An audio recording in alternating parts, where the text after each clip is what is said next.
আসসালামু আলাইকুম প্রিয় ছাত্রছাত্রী, আশা করি আল্লাহর মধ্যে সবাই ভালো আছো। আমি আজকে ডেসিমাল সংখ্যাকে কীভাবে অক্টাল সংখ্যায় রূপান্তর করতে হয় সে বিষয় নিয়ে আলোচনা করব।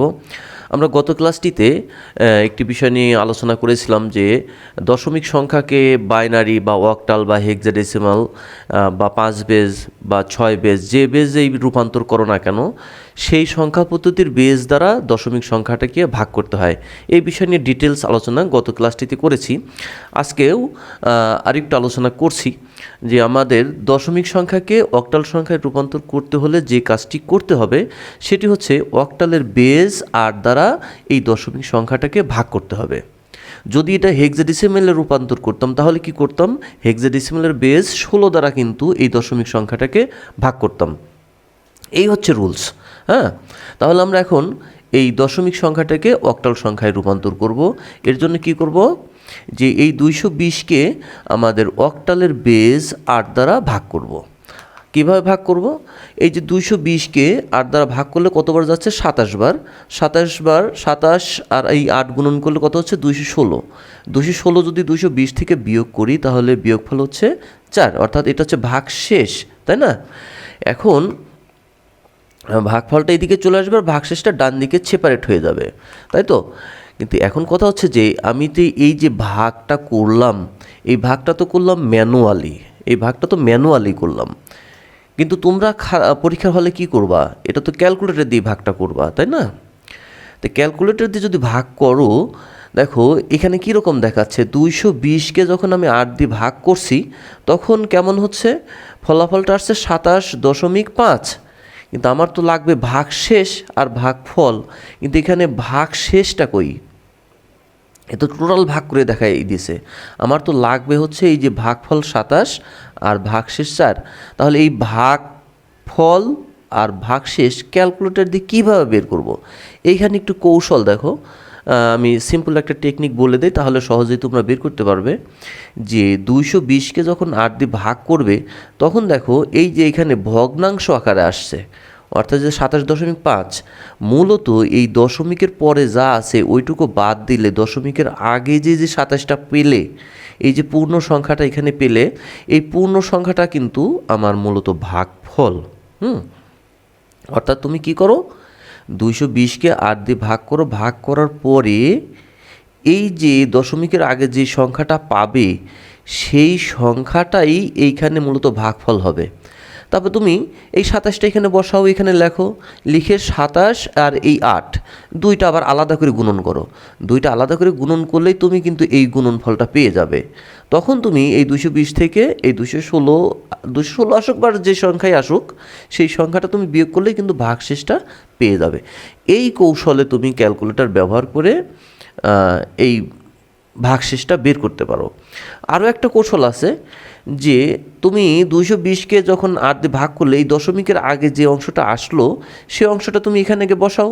বসানোর পর এখন ভাগশেষটা বের করার আরও একটা টেকনিক আছে, সেটা হচ্ছে এই যে দেখো 27-এর পরে দশমিক যে 5 আসলো, এই দশমিক 5, এই দশমিক 5 বা দশমিক 6, 7 যাই আসে আসুক, বা 2 ডিজিটও আসতে পারে, 3 ডিজিটও আসতে পারে, যেটা আসে আসুক, এই দশমিক সহ এই পরের অংশটুক, এই সামনের অংশটুক বাদ দাও, পরের অংশটুক, এই যে অর্থাৎ দশমিক 5টা আমি কিন্তু সেপারেট করে নিয়ে আসলাম। নিয়ে এসে এই দশমিক 5-কে আমি এই যে বেজ 8, অর্থাৎ যে 8 দিয়ে ভাগ করতেছিলাম সেই 8 দ্বারা গুণন করলেও তুমি ভাগশেষটা পেয়ে যাবে। এখন তুমি যেভাবে খুশি এই থিওরিটা অ্যাপ্লাই করতে পারো। মূলত আমার লাগবে ভাগফল আর ভাগশেষ।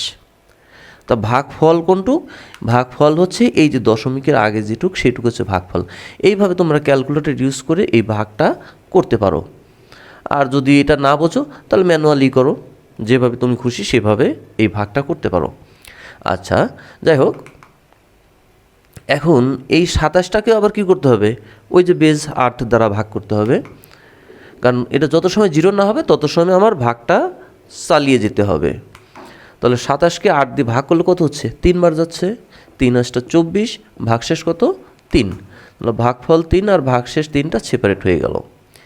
এখন এই 3টাকেও আবার 8 দ্বারা ভাগ করতে হবে। এখন 3কে 8 দ্বারা ভাগ করতে গেলে কি হচ্ছে, ভাগ করা যাচ্ছে না, না গেলে আমরা কী করি, শূন্য দেই না? শূন্য দেওয়ার পরে এই 0 আর এই 8 গুণন করলে কত হচ্ছে 0, তাহলে 3 থেকে 0 বাদ দিলে ভাগশেষ 3। তাহলে ভাগশেষটা এদিকে সেপারেট হয়ে গেল। এইখানে একটু শর্টকাট টেকনিক বলে দিই এই ভাগটার ক্ষেত্রে, শুধু এইটুকির ক্ষেত্রে শর্টকাট টেকনিকটা হচ্ছে যে যখন তুমি যে সংখ্যাটাকে ভাগ করতে যাচ্ছ সেই সংখ্যাটা যদি ছোট হয়ে যায়, যেমন দেখো 8 দ্বারা 3কে ভাগ করতে যাচ্ছি, তাহলে 3টা ছোট হয়ে যাচ্ছে না? ছোট হয়ে গেলে কি করবা, কোনো চিন্তাভাবনা ছাড়াই এর নিচে একটা 0 দিয়ে দাও, আর এই 3টাকে ধরে নিয়ে এসে এখানে বসায় দাও। এখানে 3 থাকতে পারে, 4 থাকতে পারে, 5 থাকতে পারে, যে কোনো সংখ্যা থাকতে পারে। যদি ছোট হয়ে যায়, মূলত যাকে ভাগ করতে যাচ্ছি, এই যে 8 দ্বারা যাকে ভাগ করতে যাচ্ছি, এই 8-এর চাইতে ছোট হলেই এর নিচে 0 দাও, আর এটাকে ধরে নিয়ে এসে এখানে বসায় দাও। তাহলে এই ভাগের ঝামেলায় তোমাকে যেতে হবে না, ঘটনা ঘুরে ফিরে কিন্তু একই হবে। হ্যাঁ, তাহলে আমাদের এই যে ডান পাশে মানটা কিন্তু পেয়ে গেছি অলরেডি, আমাদের কাঙ্ক্ষিত অক্টাল সংখ্যাটা কিন্তু পেয়ে গেছি। এখন শুধু সাজিয়ে লেখার ব্যাপারটা। তাহলে কীভাবে সাজায়ে লিখব, এই যে নিচ থেকে উপরের দিকে 3 3 4, এই তো হয়ে গেল। অর্থাৎ 3 3 4টাই হচ্ছে আমাদের এই 220 দশমিক সংখ্যাটার অক্টাল সংখ্যা। তবে এখানে একটা রিমাইন্ডার দিয়ে রাখি যে এইখানে কিন্তু বেজটা অবশ্যই উল্লেখ করতে হবে, কারণ আমাদের সংখ্যা পদ্ধতির রূপান্তর মানেই একটা বেজের খেলা। হ্যাঁ, এখানে বেজটা একটা গুরুত্বপূর্ণ ফ্যাক্ট, সুতরাং অবশ্যই এখানে আমাদের বেজটা দেওয়া জরুরি। ওকে, আমরা আরও একটা উদাহরণ দেখি। 171, এই 171কে অক্টালে রূপান্তর করব। তাহলে এখানেও সেই একই নিয়ম, কি করব, 171কে ওই বেজ, অক্টালের বেজ 8 দ্বারা ভাগ করব। 8 দ্বারা ভাগ করতে গেলে কতবার যায়, 21 বার। 171কে ভাগ করলে 21 বার যাচ্ছে, 21 আর 8 গুণন করলে 168, ভাগশেষ 3।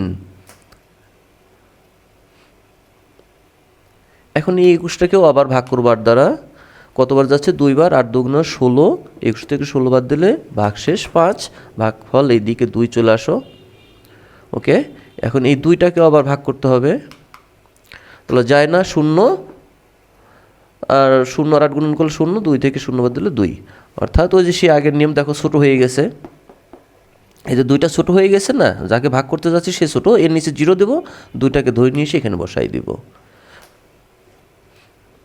তাহলে আমরা অক্টাল সংখ্যাটা কিন্তু পেয়ে গেছি। এখন নিচ থেকে উপরের দিকে জাস্ট সাজিয়ে লিখলেই হয়ে যাচ্ছে, তাই না? 253। আমরা আরও একটা উদাহরণ দেখি। যদি ভগ্নাংশ থাকে, অর্থাৎ অনলি ভগ্নাংশ সংখ্যা, শুধুমাত্র ভগ্নাংশ সংখ্যা এরকম যদি থাকে, তাহলে সেক্ষেত্রে কী করতে হবে, ওই যে বেজ দ্বারা গুণন করতে হবে।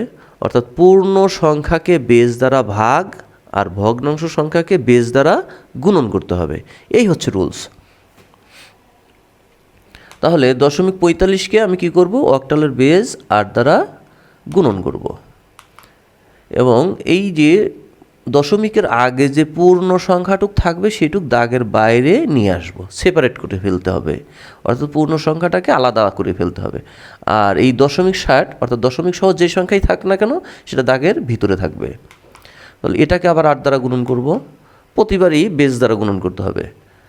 আচ্ছা, 4টা এদিকে চলে আসলো, আবার 0.80কে 8 দ্বারা গুণন করলাম, আবার 0.40কে 8 দ্বারা গুণন করলাম, এই প্রত্যেকটা সংখ্যায় সেপারেট করে ফেললাম। ঠিক আছে, এটা খেয়াল রাখো যে দশমিক সংখ্যাটা দশমিক সহ সংখ্যা থাকবে ভিতরে আর পূর্ণ সংখ্যাটা বাইরে, এটা খেয়াল রাখতে হবে। আর এটাকে সাজাতে হবে কোন দিকে, পূর্ণ সংখ্যার ক্ষেত্রে নিচ থেকে উপরের দিকে সাজিয়েছি, আর ভগ্নাংশ সংখ্যার ক্ষেত্রে কী করতে হবে, উপর থেকে নিচের দিকে সাজাতে হবে। তাহলে অ্যান্সারটা কেমন হবে, 3463।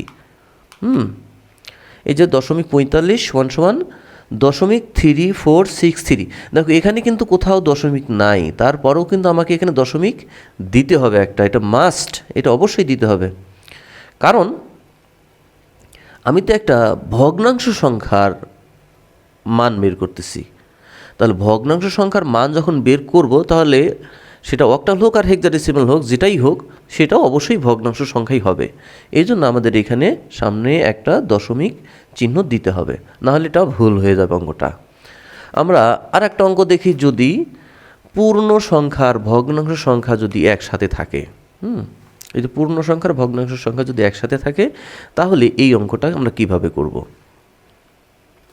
এই ক্ষেত্রে নিয়ম হচ্ছে পূর্ণ সংখ্যা আর ভগ্নাংশ সংখ্যা দুইটা আলাদা আলাদা মান বের করে নিতে হবে, একসাথে বের করা যায় না। তাহলে পূর্ণ সংখ্যার ক্ষেত্রে পূর্ণ সংখ্যা কতটুকু 300, তাই না? 300কে আমরা কত দিয়ে ভাগ করব? 8 দ্বারা। এটা আমি জাস্ট দ্রুত দেখাই যাচ্ছি যে এখানে 37 বার যাচ্ছে, ভাগফল হবে 37। 37 আর 8 গুণন করলে যে সংখ্যাটা হবে সেই সংখ্যাটা 300 থেকে বিয়োগ করলে আমি ভাগশেষটা পেয়ে যাব। ভাগশেষ হবে 4।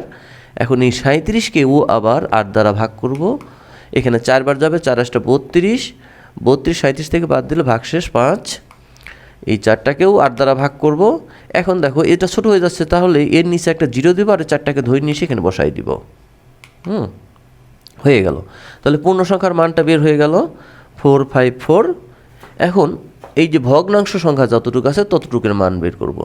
এক্ষেত্রে লিখতে হবে ভগ্নাংশ সংখ্যার ক্ষেত্রে বা ভগ্নাংশের ক্ষেত্রে কথাটা লিখে এই 0.65 এটাকে আমাকে নিয়ে আসতে হবে আলাদা করে।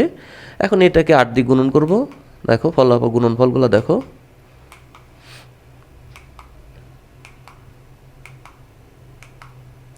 এই যে মানগুলো পেয়ে গেলাম। এখন এটাকে আবার উপর থেকে নিচের দিকে লিখতে হবে, তাই তো? মনে আছে তো? তাহলে এখানেও যে অবশ্যই দশমিকটা দিতে হবে 5146। তাহলে আমার এখানে পূর্ণ সংখ্যার মানটা পেয়ে গেলাম এবং ভগ্নাংশ সংখ্যার মানটাও কিন্তু পেয়ে গিয়েছি। এখন দুইটাকে একসাথে অ্যাডজাস্ট করে লিখতে হবে। অর্থাৎ এই যে দশমিকের যে সংখ্যাটা ছিল সেই সংখ্যাটা এখানে লিখলাম, আর এখন অক্টালের এই যে পূর্ণ সংখ্যার মানটা আর এই ভগ্নাংশ সংখ্যার মানটা একসাথে অ্যাডজাস্ট করে লিখতে হবে এইভাবে। এই হচ্ছে আমাদের দশমিক সংখ্যা থেকে অক্টাল সংখ্যা বের করার কৌশল। আশা করি বুঝতে পারছো। আমরা আগামী ক্লাসটিতে কীভাবে দশমিক সংখ্যা থেকে হেক্সাডেসিমাল সংখ্যায় রূপান্তর করতে হয় সেই বিষয় নিয়ে আলোচনা করব। ওকে, আল্লাহ হাফেজ।